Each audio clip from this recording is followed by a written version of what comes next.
The champagne glass shattered against the marble floor, crimson liquid spreading like blood across the white stone. Dante Choi stood frozen in the penthouse hallway, his hand still gripping the doorframe as muffled sounds of passion leaked through the cracked door of his private office. His heart hammered against his ribs, each beat a war drum announcing the death of everything he thought he knew. Through the narrow opening, he saw her. Isabella. His fiancée of 2 years, the woman who wore his grandmother's diamond on her finger, was straddling someone on his leather couch. Her white silk blouse hung open, her head thrown back in ecstasy as she moved with desperate urgency. But it was the man beneath her that turned Dante's blood to ice. Victor. His identical twin brother. The face that mirrored his own, twisted now in pleasure as Isabella gasped his name like a prayer. God, you're nothing like him, Isabella moaned, her fingers digging into Victor's shoulders. Dante's so cold, so controlled. You make me feel alive. Victor's laugh was low and cruel.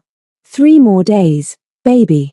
Just 3 more days until New Year's Eve, and eclipse is ours. Everything he built, everything he owns, it all becomes ours. Dante's hand moved instinctively toward the gun holstered beneath his Tom Ford jacket. The weight of it was familiar, comforting. 1 bullet for Victor. 1 for Isabella. Simple. Clean. Justice delivered the way his world had always operated. A small hand gripped his wrist with surprising strength, yanking him backward. Dante spun, rage flooding his vision, ready to silence whoever had witnessed his humiliation. But the woman standing before him wasn't one of his security team. It was Zara, his mixologist, her dark eyes wide with urgency as she pressed a finger to her lips. Oga, not now, she whispered in Yoruba, the language of her Nigerian homeland, before switching to perfect Korean. Danger. Trust me. I know things. Dante stared at her, this woman he'd barely noticed in the 8 months since he'd hired her. Beautiful, yes, with skin like polished mahogany and an intelligence in her eyes that suddenly seemed far too keen for a bartender. She was supposed to be invisible, part of the background of his empire. But right now, she was pulling him toward the service elevator with an authority that made him follow despite every instinct screaming at him to go back and put bullets in both their skulls. The elevator doors closed, sealing them in silence broken only by their ragged breathing. The descent to the wine cellar felt eternal, each floor a lifetime of betrayal replaying in Dante's mind. When they finally reached the bottom, Zara led him into the climate-controlled vault where thousands of bottles worth millions lined the walls. You need to see this, Zara said, pulling out her phone with trembling hands. Before you do something that gets you locked up or killed. Who the hell are you? Dante's voice was granite, each word sharp enough to cut. Someone who understands betrayal. Zara's fingers moved across the screen. I came to Korea to escape pain, Mr. Choi. I found it waiting for me here too. But I also found evidence. The first video made Dante's stomach turn. Recorded 2 weeks ago, it showed Isabella and Victor in a parked car, their faces illuminated by the dashboard lights. Victor was holding a small vial filled with clear liquid. The fentanyl is untraceable, Victor said on the recording. We inject it into his Macallan 25. He drinks it at the New Year's Eve party, in front of everyone. Heart attack. Clean. Simple. The insurance alone is 80 billion won. Isabella's face filled the frame as she leaned closer. And the embezzlement. Marcus has been moving the money for 18 months. 12 billion won, all offshore. Once Dante's dead, the trail dies with him. The insurance payout covers everything, and we walk away rich and free. Zara swiped to the next video. This one showed Victor meeting with a man in a white coat, an envelope of cash changing hands. Just sign whatever I give you, doctor. Death certificate, toxicology report, everything. My brother dies of natural causes, and you retire to Jeju Island. The third video was dated 3 days ago. Isabella was alone in the penthouse, speaking on the phone. Yes, I'm sure. New Year's Eve. Everyone will be too drunk and too distracted to question anything. Dante Choi, the great nightclub king, overdoses celebrating his own success. Tragic. Poetic, even. Dante's hands were shaking now, rage and grief warring inside him. Why? The word came out broken. Why are you showing me this? Because I need you to listen to all of it before you decide what to do. Zara's voice was steady, calm in a way that grounded him. There's more, Mr. Choi. Much more. And you need to know everything before you act. She played another recording, this one clearly audio captured through a hidden microphone. Victor's voice again, but this time he was speaking to someone else. Marcus Chen. Dante's CFO and business partner for 10 years. The books are clean? Victor asked. As clean as blood money can be, Marcus replied. I've been skimming since you asked me to. Small amounts at first, then larger once I realized Dante trusted me completely. 12 billion won, exactly as planned. Once he's gone, I'll handle the insurance investigation. No one will ever know. And if they suspect, they won't. I've made sure every trail leads to dead ends. Your brother built an empire, but he was sloppy about the details. He trusted too much. That's his weakness, Victor. And it's going to kill him. The recording ended. Dante stared at the phone, his world crumbling around him. Not just Isabella. Not just Victor. But Marcus too. 3 people he trusted with his life, his business, his future. All of them plotting his murder. How long have you known? His voice was barely a whisper. 6 weeks for the murder plot. Longer for other things. Zara's expression was unreadable. Isabella sexually harassed me 2 months ago. Cornered me in the storage room, touched me inappropriately, told me I was exotic and she wanted to try something new. When I refused, she threatened to have me deported, said no one would believe the help over her. Zara's jaw tightened, old anger flashing in her eyes. I started recording everything after that. Just to protect myself. But then I overheard things. Conversations that didn't add up. I have a background in chemistry, Mr. Choi. Pre-med at University of Lagos before my fiancée was murdered and my world fell apart. I came to Korea to escape, but I never stopped being observant. I never stopped recognizing when something was poison. Your fiancé was murdered. By corrupt politicians my family couldn't afford to fight. Men who thought they were untouchable because they had power and money and connections. Zara's voice cracked slightly. I watched them walk free while the man I loved was buried. I swore I'd never let that happen again. I'd never watch evil win because good people stayed silent. Dante studied her face, really seeing her for the first time. The strength in her posture. The intelligence burning behind her careful exterior. The courage it must have taken to spy on Isabella, to gather evidence, to risk everything to expose the truth. Why didn't you go to the police? Because I'm a Nigerian bartender on a work visa, and they're rich, connected, and Korean. Who do you think the police would believe? Zara's laugh was bitter. No, Mr. Choi. The only person who could stop them is you. But you have to be smart about it. You can't just kill them. Why not? The words came out harsh. They were going to kill me. Because that makes you just like them. Zara stepped closer, her eyes locked on his. Because murder might satisfy your rage, but it won't satisfy your soul. I've seen what revenge without justice does to people, Mr. Choi. It destroys them. It turns them into the very monsters they're trying to defeat. So what do you suggest? I just let them try to poison me? No. Zara's smile was sharp and dangerous. I suggest we let them think they're going to poison you. And then we turn their trap into their prison. Dante felt something shift inside him, a calculation clicking into place. You want to expose them publicly. I want them to suffer the way they planned to make you suffer. I want them arrested, tried, convicted, and caged like the animals they are. I want their names destroyed, their reputations ruined, their freedom stolen. I want justice, Mr. Choi. Real justice. The kind that lasts. That's not how my world works. Then maybe it's time your world changed. Zara held his gaze, unflinching. You have 3 days until New Year's Eve. 3 days to decide what kind of man you want to be. The kind who puts bullets in people and spends the rest of his life looking over his shoulder. Or the kind who's smart enough, patient enough, and strong enough to win the right way. Dante was silent for a long moment, the weight of her words settling over him. Finally, he asked, what would you need to make this work? Your trust. Your team. And your willingness to play the role of your life. Zara's expression softened slightly. I can't promise it won't hurt, Mr. Choi.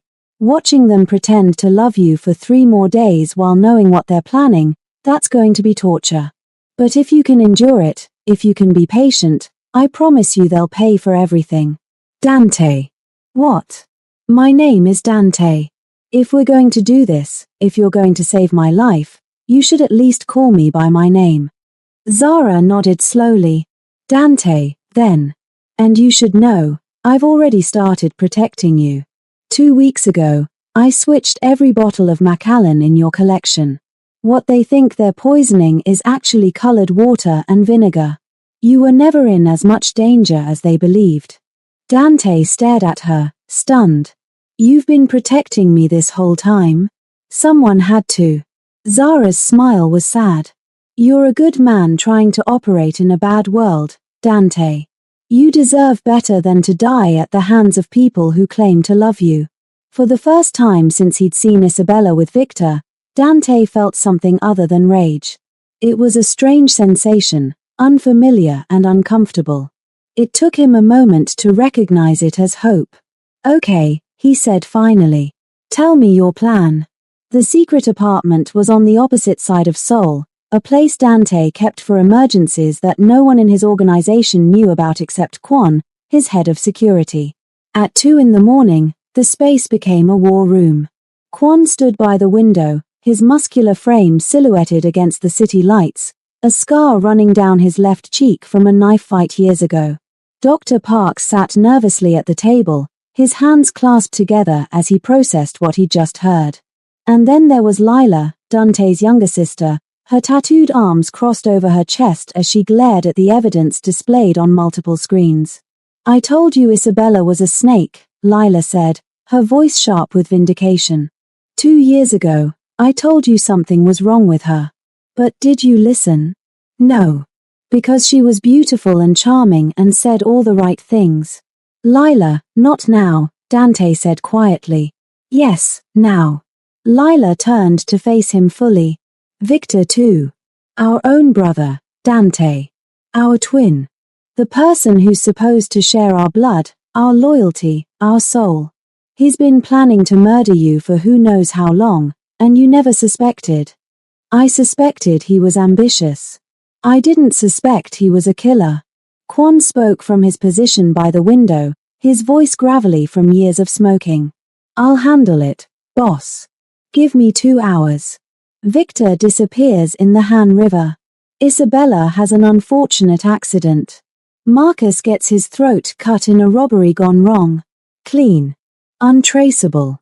Problem solved. No, Dante said firmly. No.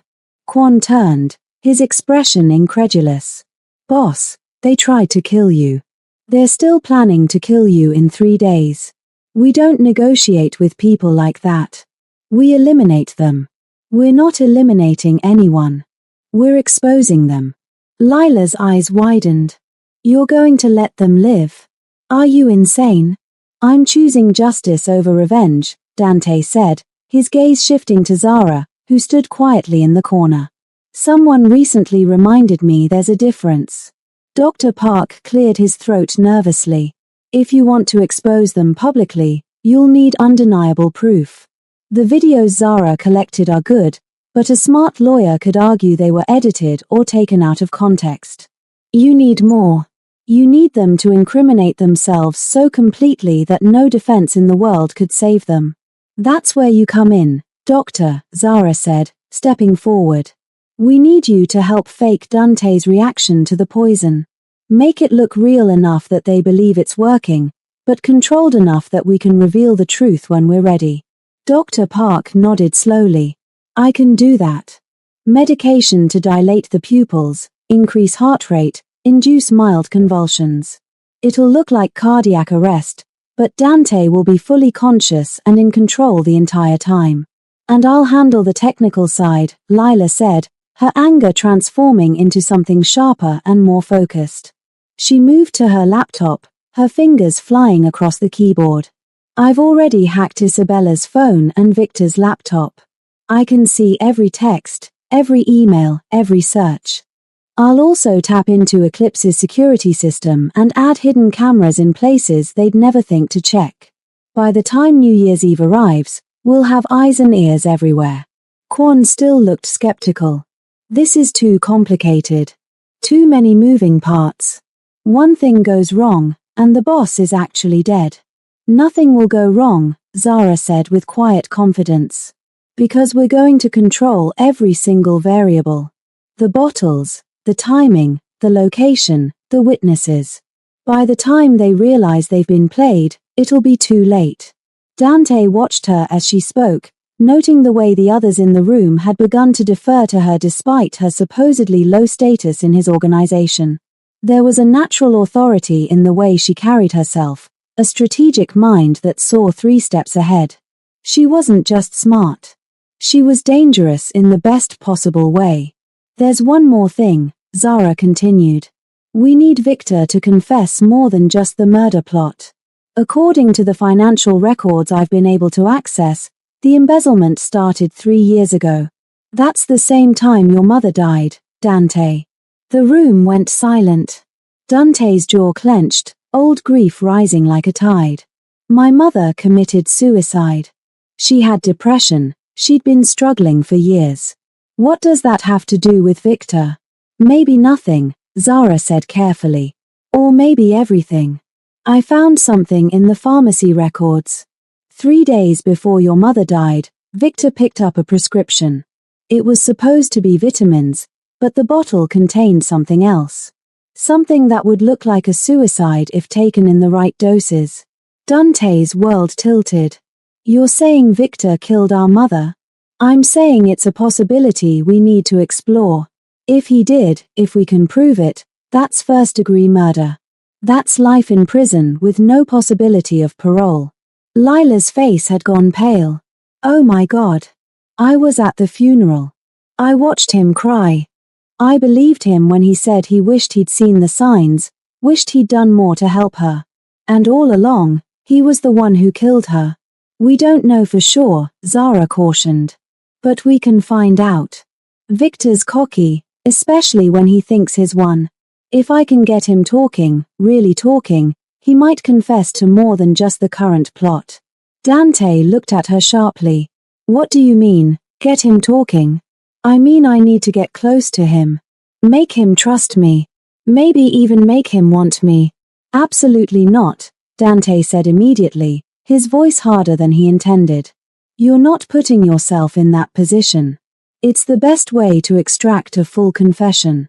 He sees me as just the bartender, someone beneath his notice. If I approach him the right way, flirt a little, make him think I'm interested, his ego will do the rest. Men like Victor can't resist bragging when they think they're seducing someone. She's right, Lila said reluctantly. Victor's always been a peacock. If he thinks he's impressing a woman, especially one he considers a conquest, he'll spill everything. No, Dante repeated, but even he could hear the weakness in his protest. Zara met his eyes, and something passed between them, an understanding that went beyond words. I can handle Victor. I've dealt with men like him before. And I'll be wearing a wire the entire time. You'll hear everything. If it goes wrong, if he crosses a line, Kwon can be there in 30 seconds. But it won't go wrong, Dante. I won't let it. The way she said his name, with that quiet confidence and underlying steel, made something in his chest tighten. This woman, who owed him nothing, who could have simply quit and disappeared, was volunteering to put herself in danger for him. It was humbling and infuriating in equal measure. "Fine," he said finally. "But you wear more than a wire. Lila, can you create something better?" Lila's expression brightened with mischief. "Oh, I can do better than better. I'll design a dress with embedded microcameras and audio so advanced that will capture every word, every facial expression, every nervous tick. And it'll look so stunning that Victor won't be able to think straight." "When do we start?" Zara asked. "Tomorrow night," Dante decided. "That gives us 48 hours before New Year's Eve. Zara, you'll approach Victor at Eclipse during the evening rush. Somewhere public enough to be safe but private enough for him to let his guard down. The VIP lounge, probably. And what will you be doing while I'm flirting with your brother?" Zara's tone was light, but her eyes were serious. "Pretending to be the devoted fiancée. Isabella can't suspect anything. I'll play my role perfectly. The trusting fool who has no idea his world is about to explode." Kwon grunted his approval. "At least let me assign protection to Zara. If Victor tries anything." "He won't get the chance," Zara interrupted. "But I appreciate the concern." The meeting continued for another hour, each person assigned specific tasks. Lila would handle all technical aspects, hacking, and surveillance. Kwon would coordinate security and ensure plainclothes officers were embedded in the New Year's Eve crowd. Dr. Park would prepare the medications and coordinate with the paramedic team, who would actually be more of Kwon's people in disguise. And Zara would be the honey trap, the bait that would lure Victor into exposing everything. As the others filed out, Dante caught Zara's arm. "Wait. I need to say something." She turned, eyebrows raised. "Yes. Thank you. For this. For everything. You could have walked away. Hell, you could have blackmailed me with the information you collected. Instead, you're risking yourself to save someone you barely know. Why?" Zara was quiet for a moment, her expression distant. "In Lagos, I watched my fiancé die because corrupt men decided his life was worth less than their pride. I watched them walk free because they had money and power and connections. I made a promise at his grave that I would never be silent again. Never let evil win because good people were too afraid to act." She looked at him directly, and Dante saw the depth of pain and determination in her eyes. "You're not a saint, Dante. I know what you are, what Eclipse really represents, the gray areas you operate in. But you're not them. You're not a murderer. You're not someone who poisons family members for inheritance.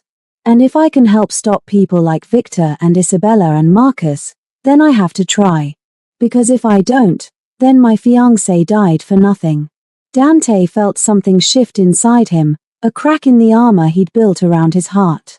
This woman, this brilliant, brave, beautiful woman, was making him want to be better.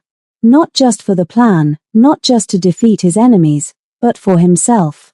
"I won't let anything happen to you," he said quietly. "Whatever it takes, I'll keep you safe." "I know," Zara said, and she smiled, a real smile that transformed her face. "Because you're one of the good ones, Dante. You just forgot for a while. I'm going to help you remember." Then she left, leaving Dante alone in the apartment with nothing but his thoughts and the growing realization that somewhere in the last few hours, Zara Okonkwo had become far more important to him than any employee had a right to be. Saturday night arrived with the weight of inevitability. Eclipse pulsed with energy, 3 levels of Soul's elite drowning themselves in expensive liquor and expensive company.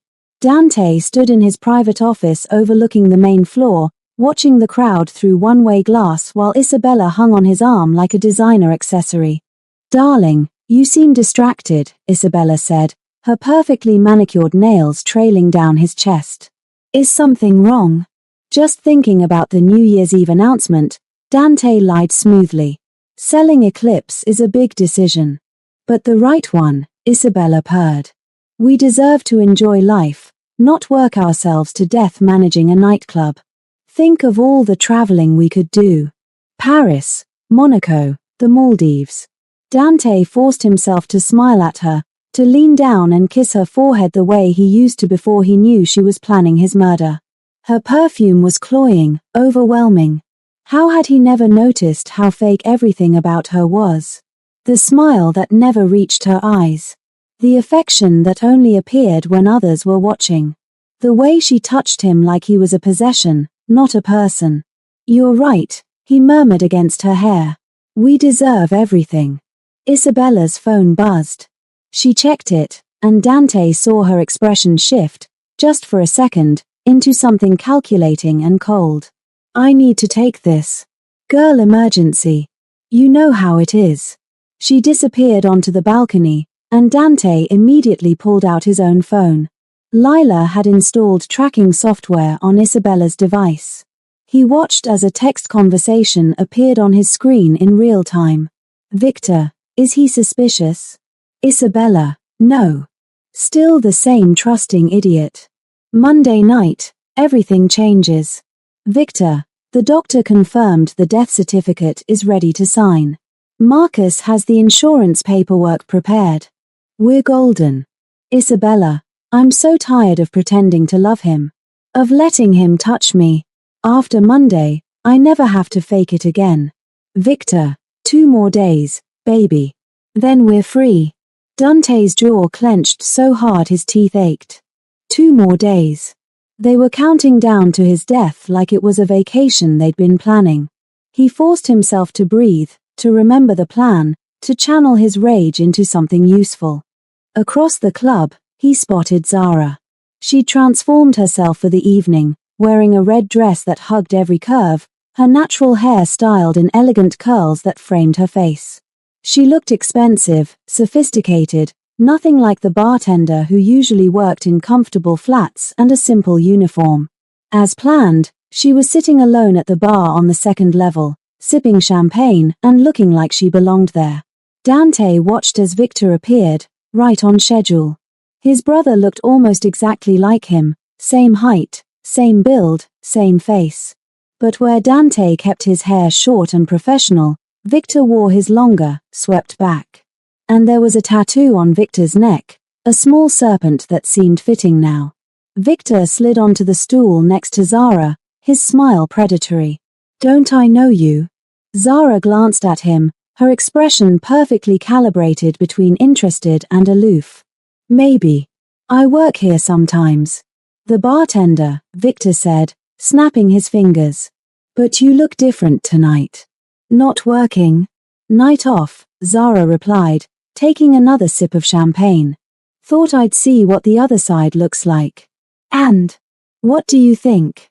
"Honestly, it's just as fake up here as it is behind the bar. Just more expensive." Victor laughed, genuinely amused. "You're not like the usual crowd. Most people up here are desperate to impress. You don't seem to care. I've learned that people worth knowing don't need to be impressed. They're either worth your time or they're not. And which am I?" Zara turned to face him fully, and Dante watched her expression shift into something that looked like attraction but was really calculation. "I haven't decided yet." In his office, Dante watched the interaction on the security feed, listening through the hidden microphone in Zara's dress. Every word was being recorded, every frame captured in high definition. But watching Victor lean closer to her, watching his brother's hand rest on the bar dangerously close to hers, made Dante's blood burn. "Boss, you're going to break that glass," Quan said from behind him. Dante looked down. He'd been gripping his whiskey so hard the crystal was cracking. He set it down carefully. "I'm fine." "You're not fine. You're watching another man flirt with a woman you care about." "I don't care about her. She works for me." "Keep telling yourself that," Quan said dryly. "But maybe tell your face too. You look like you want to put your brother through a wall." On the screen, Victor was ordering another bottle of champagne. The expensive kind, the kind meant to impress. He was pouring Zara a fresh glass, his body language open and confident.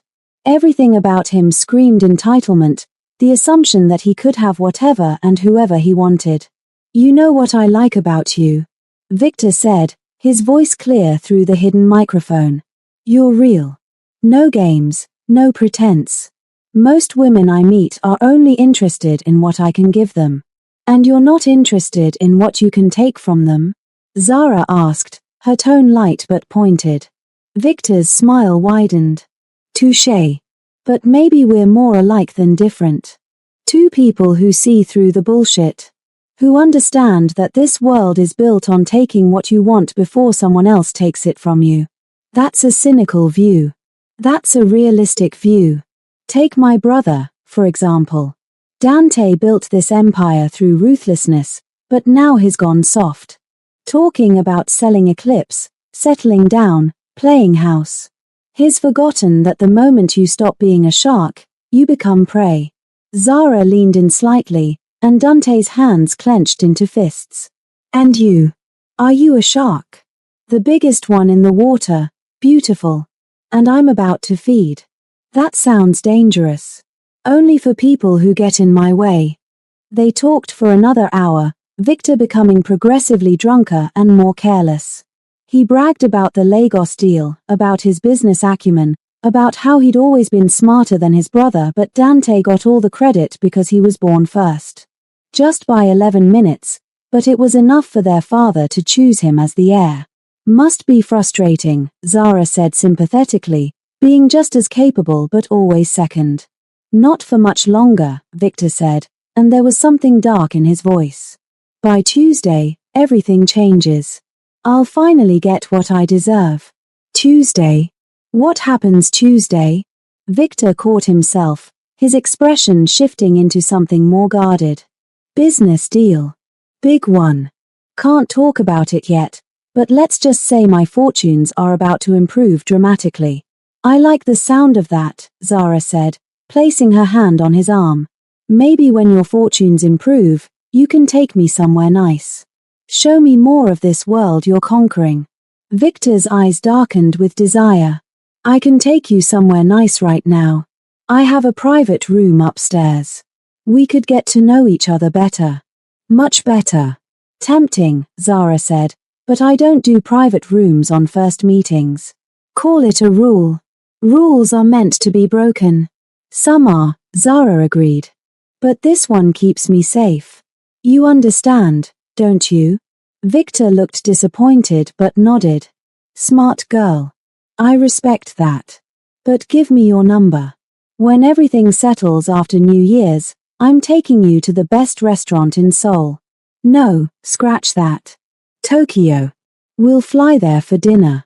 Zara recited a number, one that Lila had set up to forward to a burner phone. I'll hold you to that. Trust me, beautiful. By Wednesday, I'm going to be a very different man. Richer. Freer. Untouchable. They parted ways shortly after, Victor heading toward the VIP section where Isabella was waiting, and Zara making her way toward the bathroom. Dante watched her disappear from the camera's view, then intercepted her before she could leave the hallway. You okay? He asked, searching her face for signs of distress. I'm fine, Zara assured him. He's cocky and drunk, perfect combination for our purposes. But Dante, he's planning something for after your death. Talking about being untouchable by Wednesday. We need to figure out what else he has planned. Lila's already on it. She's going through his laptop right now. They stood in the hallway, close enough that Dante could smell Zara's perfume, something warm and spicy that suited her far better than Isabella's synthetic floral scent. He found himself noticing details he'd never paid attention to before. The curve of her collarbone. The intelligence in her eyes. The strength in the set of her jaw. You were amazing out there, he said quietly. The way you handled him, the way you made him trust you while extracting information. That takes skill. I told you I could handle it. Watching you with him, though, that was harder than I expected. Zara tilted her head, studying him. Why? Because he touched you. And I wanted to break his hand. The air between them shifted, charging with an electricity that had nothing to do with the plan or the revenge or the mission. It was purely them, Two people drawn together by circumstance but staying together by choice. I felt your eyes on me the whole time, Zara admitted. It made me braver. Knowing you were watching, that you'd come if I needed you. Dante reached up, his fingers brushing a curl away from her face. I meant what I said. I won't let anything happen to you. I know. They were inches apart now, the world narrowing to just this moment, this hallway, this feeling that was growing between them faster than either expected. Dante leaned down, and Zara rose on her toes, their lips almost touching. There you are. Isabella's voice shattered the moment like a gunshot. They sprang apart as she rounded the corner, her expression sharp with suspicion. Dante, I've been looking everywhere for you. And you, what are you doing up here? Aren't you supposed to be working? I gave Zara the night off, Dante said smoothly. She's been putting in extra hours for the New Year's Eve party. How generous, Isabella said, her tone suggesting it was anything but. But perhaps she should leave now. This is a private event. Zara met Isabella's gaze without flinching. Of course, Mrs. Moon. I was just leaving. Enjoy your evening. She walked away with her head high, every inch of her radiating dignity. Dante watched her go, feeling something precious slipping through his fingers. You're too familiar with the staff, Isabella said coldly once Zara was gone. People might get the wrong idea. What wrong idea would that be? Isabella's laugh was brittle. That you're sleeping with the help. It would be embarrassing for both of us. Dante looked at his fiancée, really looked at her, and felt nothing but disgust. You're right. We wouldn't want to embarrass ourselves. Let's go back to the party. He offered his arm, and she took it, satisfied that she'd asserted her dominance. But as they walked back into the VIP section, Dante was already planning. Monday. New Year's Eve. 24 hours until everything changed. 24 hours until justice was served. New Year's Eve arrived with the weight of destiny. Eclipse had been transformed into a winter wonderland, ice sculptures catching the light from 1,000 candles, champagne fountains flowing like rivers of gold. 300 guests in designer gowns and custom tuxedos filled every level. The cream of Seoul society gathered to celebrate with the man they didn't know was supposed to die tonight. Dante stood on the main stage at 11:30, Isabella beside him in a white gown that cost more than most people earned in a year. She was playing her role perfectly, the devoted fiancé gazing at him with manufactured adoration. Across the room, Victor watched with barely concealed anticipation. Marcus Chen stood near the bar, nervously checking his watch every few minutes. Ladies and gentlemen, Dante began, his voice amplified through the sound system. Thank you for joining us tonight. This New Year's Eve is special for many reasons, but primarily because I have an announcement that will change everything. The crowd murmured with interest. Isabella squeezed his hand, her smile never wavering even though he could feel the tension in her grip. I'm selling Eclipse, Dante continued. A consortium from Tokyo has offered 100 billion won, and I've decided to accept. It's time for me to step back, to focus on family, to enjoy the fruits of my labor. Gasps rippled through the crowd. Victor and Marcus exchanged glances, their expressions carefully neutral. This wasn't part of their plan, this sudden announcement, but it didn't matter. In their minds, Dante would be dead within the hour, and they'd control everything anyway. But before we toast to new beginnings, Dante said, I want to celebrate with family. Victor, Marcus, please join us on stage. Victor's smile was practiced as he climbed the stairs, Marcus following reluctantly behind.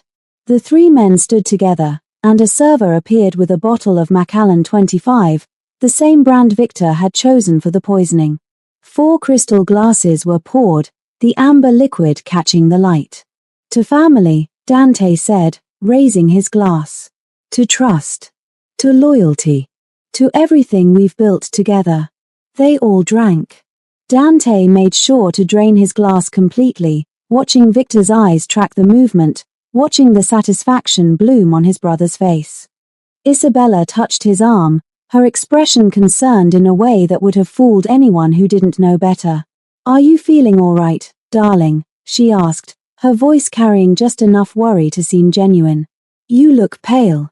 "I'm fine," Dante assured her, but even as he spoke, he felt the medication Dr. Park had given him begin to work. His heart rate increased, his pupils dilated, a fine sheen of sweat appeared on his forehead. All carefully controlled, all perfectly timed. 10 minutes later, as midnight approached and the countdown began, Dante stumbled. Isabella caught him, her fake concern now mixed with real anticipation. "Dante. Baby, what's wrong?" "I don't feel well," Dante gasped, clutching his chest. The medication was making his heart race genuinely now, the sensation uncomfortable but not dangerous. "Something's wrong. I can't breathe." The crowd's attention shifted from the countdown to the unfolding drama. Victor pushed forward, his expression the perfect mask of brotherly concern. "Dante. Someone call an ambulance." Dante fell to his knees, his vision blurring exactly as Dr. Park had promised it would.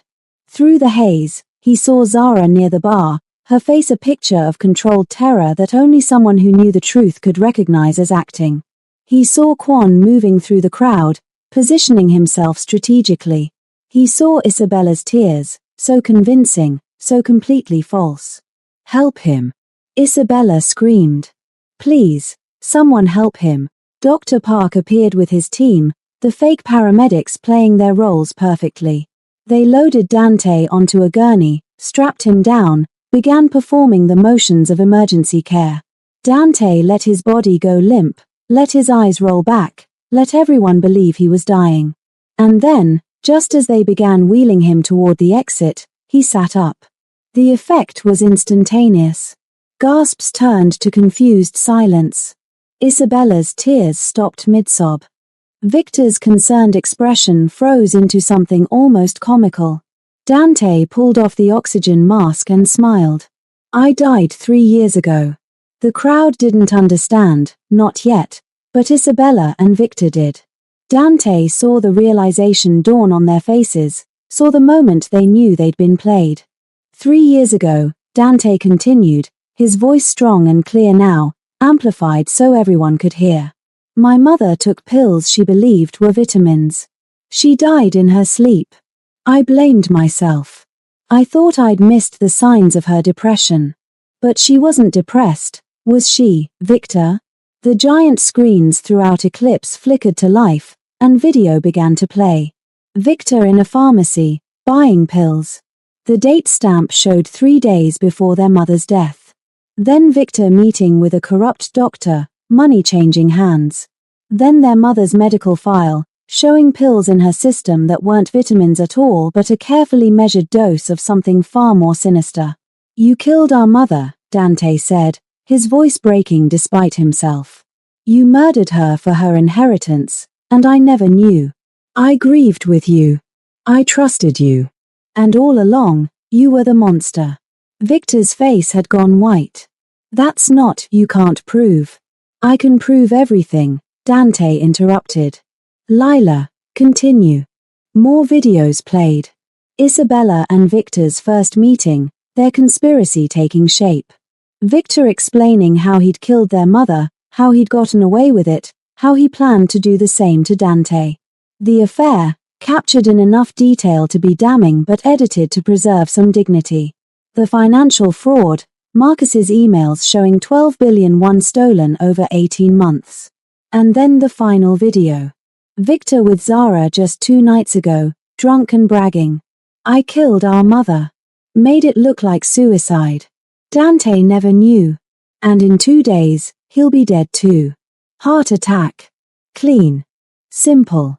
And I'll finally have everything. The crowd was in shock, phones out and recording, the videos already going viral on social media. There would be no covering this up, no expensive lawyers making it disappear. The truth was out, broadcast to hundreds of witnesses and thousands more online. Isabella tried to run. She kicked off her heels and bolted for the exit, but Quan was there, blocking her path. She spun, looking for another escape, but plainclothes police officers were everywhere, closing in from all sides. "No," Isabella screamed, clawing at Quan as he restrained her. "This is insane. He's lying. All of it is fabricated. The evidence has been verified by independent forensic experts," a voice said from the entrance. Detective Shin walked in, his badge held high. "Kim Isabella, Park Victor, Chen Marcus, you're all under arrest for conspiracy to commit murder, embezzlement, and in Victor's case, first-degree murder of Kim Grace 3 years ago." Marcus dropped to his knees, sobbing. "I was forced. They threatened me. Please, I didn't want to do it." Victor said nothing, his jaw clenched, his eyes locked on Dante with pure hatred. This was the face of his twin, the mirror image that should have been his ally, his brother, his blood. Instead, it was the face of a stranger who'd been willing to kill him for money and power. "How?" Victor finally asked, his voice raw. "How did you know?" Dante stepped down from the gurney, walked across the stage until he was face to face with his brother. "You got sloppy. Arrogant. You thought I was too trusting to see the truth.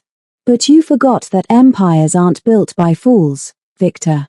They're built by people smart enough to surround themselves with loyalty that actually means something." He turned, and Zara stepped forward from the crowd. She was still in her red dress, still beautiful, but now everyone could see the small camera embedded in the fabric, the microphone hidden in the jewelry she wore. "Meet Zara Okonkwo," Dante said. "Forensic chemistry consultant. The woman who saved my life by being brave enough to gather evidence when everyone else looked away. The woman who taught me that justice is worth more than revenge." Isabella lunged at Zara, screaming obscenities, but the officers held her back. "You bitch. You're just the help. No one will believe you." "They already do," Zara said calmly. "Because unlike you, I told the truth." As the arrests were processed, as Victor and Isabella and Marcus were read their rights and led away in handcuffs, Dante found himself standing alone on the stage. The crowd had begun to disperse, guests leaving quickly, not wanting to be associated with the scandal. Eclipse, his kingdom, his empire, would never be the same. But as Zara climbed the stairs to stand beside him, as she took his hand without hesitation or fear, Dante realized something profound. He didn't care about Eclipse anymore. He didn't care about the empire or the reputation or the power. All he cared about was standing here with this woman who'd chosen truth over safety, who'd risked everything for a man she barely knew, who'd shown him what real courage looked like. "It's over," Zara said softly. "No," Dante replied, pulling her close. "It's just beginning." He kissed her then, in front of the remaining witnesses, in front of the cameras still recording, in front of the world. And for the first time in 3 years, since his mother's death, since the loneliness had started eating away at his soul, Dante felt something like hope. The trial lasted 3 months. Isabella was sentenced to 20 years for conspiracy and fraud. Marcus got 15 for embezzlement and accessory to attempted murder. But Victor received 40 years, 20 for their mother's murder and 20 more for the attempted murder of Dante. The judge called it one of the most heinous cases of family betrayal he'd ever seen. Dante attended every day of the trial, Zara beside him, their fingers intertwined. He testified about his mother, about the grief he'd carried, about the guilt of thinking he'd missed the signs when there had been no signs to miss. He cried on the stand, something the old Dante would have been ashamed of, but the new Dante understood that tears weren't weakness. They were proof that he'd loved, that he'd lost, and that he was strong enough to survive both. 6 months after the trial, Dante restructured his business completely. Eclipse became a legitimate entertainment company, no more gray areas, no more questionable dealings. He established the Grace Kim Foundation for Crime Victims, named after his mother, dedicated to helping people get justice when the system failed them. And Zara, brilliant Zara, completed her chemistry degree and joined him not as an employee but as an equal partner. They opened Eclipse Lagos together, a fusion restaurant and cultural center that celebrated both Korean and Nigerian heritage. It was beautiful, successful, and most importantly, built on honesty. 1 year after New Year's Eve, on a private beach in Jeju Island, Dante knelt in the sand and asked Zara to marry him. She said yes before he could finish the question, laughing and crying at the same time, tackling him into the surf where they kissed like teenagers, tasting salt and joy and future. Their wedding was small, intimate, a blend of two cultures and two hearts that had found each other in the darkest circumstances and chosen to build something luminous. Lila was Zara's maid of honor. Kwon walked Zara down the aisle, the gruff security chief crying more than anyone. Dr. Park officiated, his hands steady as he pronounced them husband and wife. 2 years later, in a hospital room filled with flowers and laughter, Zara gave birth to their daughter. They named her Grace Mi Choi, Grace for Dante's mother and Mi for beauty in Korean. She had her mother's eyes and her father's smile, and when Dante held her for the first time, he wept with gratitude for the life he'd almost lost and the life he'd gained instead. 5 years after that terrible New Year's Eve, Dante stood on the rooftop garden of Eclipse Seoul, watching the sunset paint the sky in shades of gold and rose. Grace was 4 now, running through the garden with her little brother David, their laughter the sweetest sound he'd ever heard. Zara stood beside him, her hand on his chest, feeling his heartbeat, steady and strong. "Do you ever think about that night?" she asked. "Every day," Dante admitted. "But not with anger anymore. With gratitude." "For what?" "For you. For choosing truth when lies would have been easier. For being brave when I'd forgotten how.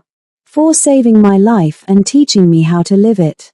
Zara turned to face him, her eyes soft with love. "You saved yourself, Dante. You chose justice over revenge. You chose to become better instead of bitter. That was all you." "We did it together," Dante corrected, pulling her close. "Everything worth doing, we did together." Their children ran over, Grace demanding to be picked up, David clinging to his mother's legs. They stood there as a family, watching Seoul transform from day to night, watching their empire of light replace the empire of shadows, watching their future unfold with possibility. Isabella was denied parole that year. Victor would die in prison 7 years later, unrepentant to the end. Marcus was released early for good behavior, but he lived a quiet life, forever haunted by his choices. Their stories ended in darkness, in cages of their own making. But Dante and Zara's story continued, growing and evolving, a testament to the truth that sometimes the greatest revenge against those who try to destroy you is simply to live. To love. To build something beautiful from the ashes of betrayal. To choose light when darkness would be easier. Years later, when Grace asked her father about how he met her mother, Dante would smile and say, "She saved my life. And I spent every day after trying to be worthy of that gift." And Zara would laugh and correct him, "We saved each other." Because that was the truth. Not the dramatic truth of poisoned drinks and dramatic reveals, but the deeper truth beneath. Two broken people who found each other in the darkness and chose to walk into the light together, hand in hand, heart to heart, building a life that honored the ones they'd lost and celebrated the ones they'd gained. Sometimes salvation comes from the most unexpected places. Sometimes it wears a red dress and carries evidence in hidden cameras. Sometimes it speaks with an accent and refuses to be silent in the face of evil. Sometimes it simply says, "I won't let you face this alone." And sometimes, if you're very lucky, salvation stays. It builds a life with you. It gives you children who laugh in gardens at sunset. It shows you that the greatest empire isn't built on power or money or fear, but on trust and truth and love that refuses to break even when tested by betrayal. That was Dante and Zara's story. Not a fairy tale, but something better. Something real. Something that proved that even in the darkest night, even when surrounded by enemies wearing familiar faces, even when death seems certain and hope seems foolish, there is always a choice. Choose truth. Choose courage. Choose love. And if you're lucky enough to find someone who chooses you back, hold on tight and never let go. If you enjoyed this story of betrayal, justice, and unexpected love, please hit that like button, drop a comment telling us what you thought of Dante and Zara's journey, and subscribe for more compelling stories that will keep you on the edge of your seat. What would you have done in Dante's position? Would you have chosen revenge or justice? Let us know in the comments below.